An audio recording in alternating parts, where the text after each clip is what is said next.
Hello అండి, ఎలా ఉన్నారు? ఈరోజు నేను మా పిల్లలకు క్యారెట్తో దోశ వేసాను.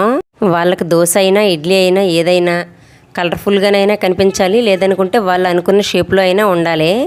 అలా అయితేనే తినడానికి ఇంట్రెస్ట్ ఉంటుంది వాళ్ళకి. లేదంటే ప్లేట్ ముందు పెట్టుకొని కూర్చుంటారు కానీ సరిగ్గా తినరు. ఈ మధ్య మా ఇంట్లో ఫన్నీ ఇన్సిడెంట్ జరిగింది. మా పాప ఒక 1 వీక్ బ్యాక్ రోజు స్నాక్స్ ఇంట్లో తింటున్నాం కదా మమ్మీ, ఒక్కరోజు షాప్కి వెళ్ళి కొనుక్కుంటామంటే మేము చేంజ్ అంతా ఒక కప్పులో వేస్తాం, అందులో తీసుకొని కొనుక్కోమన్నాను. తను చేంజ్ తీసుకుని షాప్కి వెళ్తే అందులో ఈ కాయిన్ పనికిరాదని చెప్పాడంట షాప్ అతను. ఇంకా దాని ముఖంలో ఏడుపు ఒక్కటే తక్కువైంది. ఇంటికి తీసుకొచ్చాక ఏమైందనే కాయిన్ని చూస్తే అది మన ఇండియాకి సంబంధించిన కాయినే కాదు, దానిపైన ఏ కంట్రీదో నేమ్ కూడా లేదు. టెన్షన్ ఎందుకు దండగా గూగుల్ తల్లి ఉండగా అని గూగుల్ తల్లిని అడిగితే అది చైనాకు సంబంధించిన కాయిన్ అంట. మా పాపలాగా మీకు కూడా ఇలాంటి ఇన్సిడెంట్ ఎప్పుడైనా జరిగిందా?